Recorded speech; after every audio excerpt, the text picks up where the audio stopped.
The name my parents gave me was Abdata Kudama. It was in the past regime that my name was changed to the Bebe.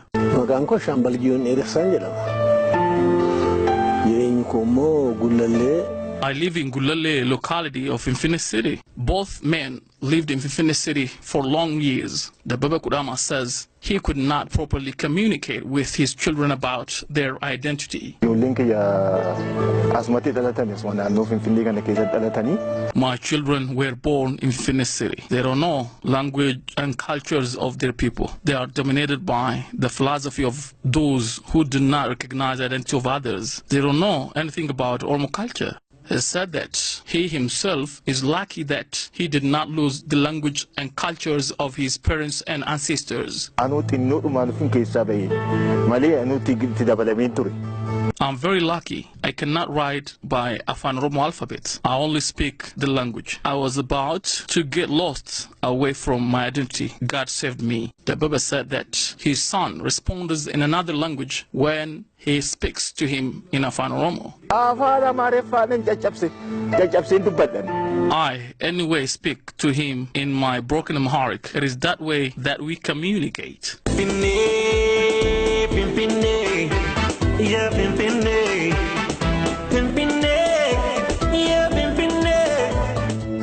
Kulkulu Ijo is an instructor at Adda University.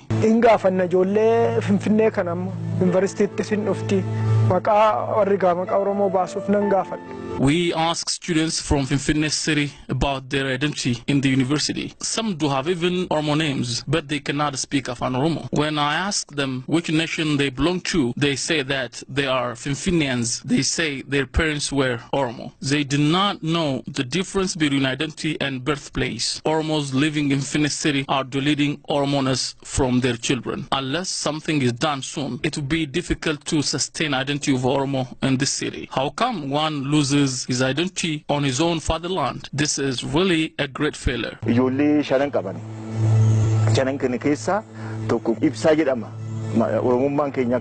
I have 5 children. The name of one of them is Ibsa. I named him so to at least preserve Oromo names in my family. The others ask me what Ibsa is. I tell them that it means light. Ibsa is an Oromo only by his name. He cannot speak of an Oromo. There are hundreds of children like mine who lost their identity.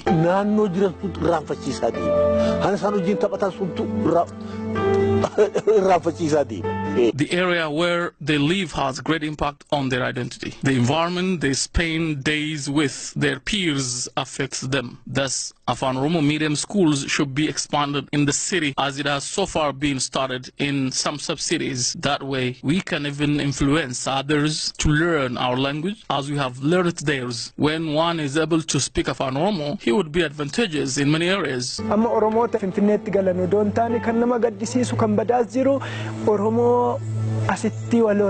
I'm very sad for the Oromo in Finifinnee, whose fathers and forefathers were born here. They are losing their identity. They do not know their clan's genealogy. The Gulale Oromo clans and relatives of Tufamuna are disappearing from this city. They are losing everything, including the Finifinnee sacred spring. All ceremonial grounds are lost.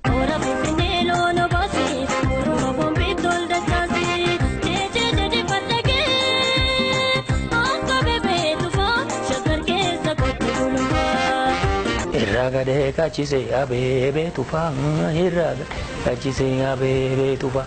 Gara irafate natika stejuva, gara irafate natika stejuva. Ajenna. Agati kachisu ya abebe tufa na babeto, agati kachisu ya badane tufa. Gara irafate natika stejuva na babeto, gara irafate natika stejuva. Children of the Bebe Kudama and Lieutenant Gion Eresa are new to the hidden Oromo values in their birthplace, Finifinnee city. Ani gudrina fanki yentu banana mali. Gudrin foli enyuma ki yanka banana mali daga bruma mali.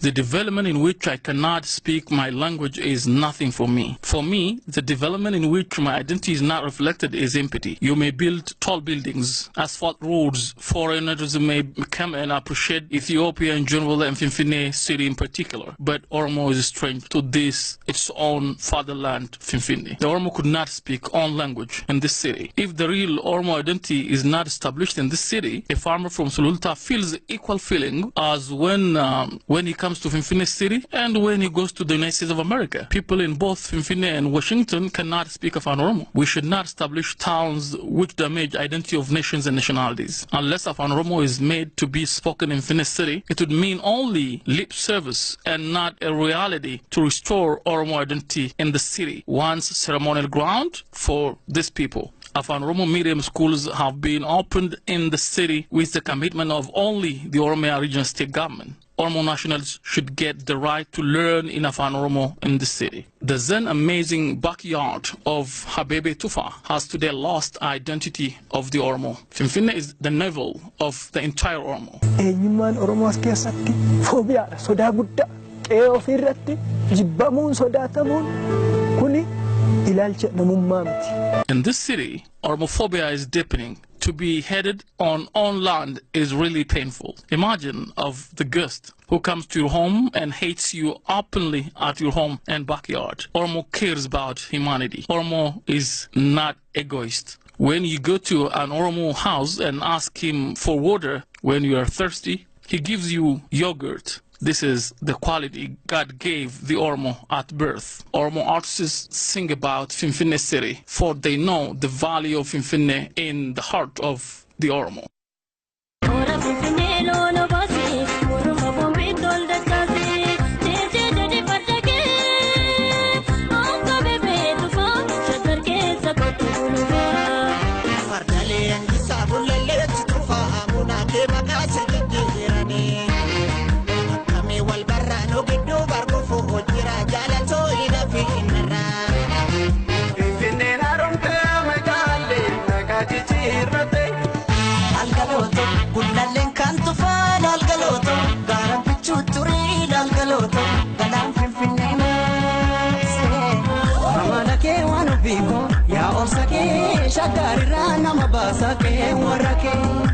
Kabada buzunashi goroti dachase undumashi.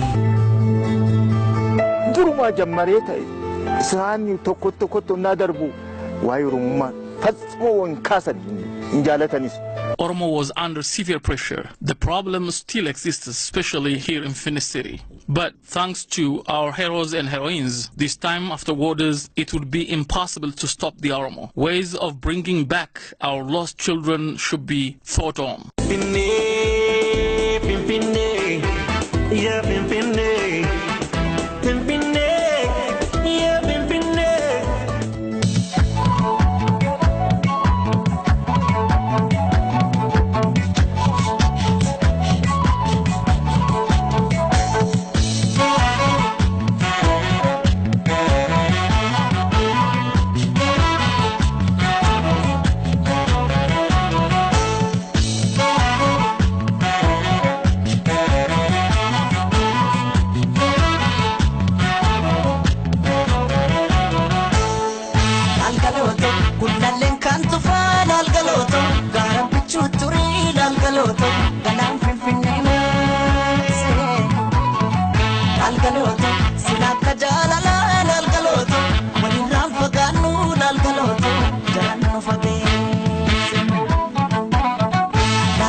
bara baranda dabe murma ke jalattanesa Ogalaetiya sulultaloni tiksu darabatti galchina Ogalaetiya yoman ofesi akka ansirra fagoon jira malan jira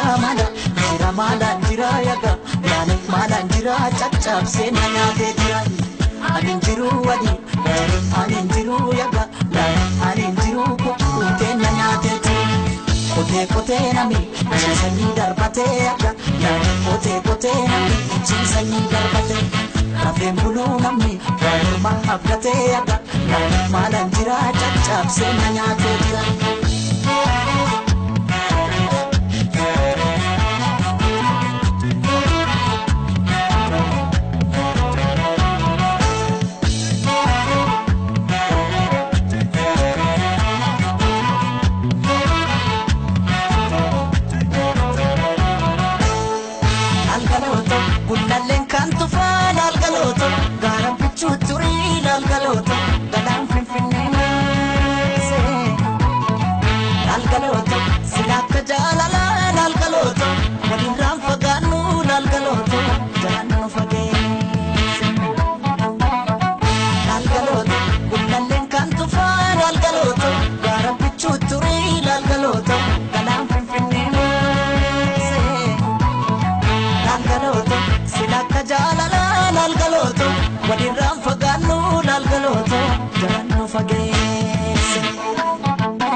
Adambane no adambane soreti ada sore erbani rabu sakabai sekani kangargar no bata anjarai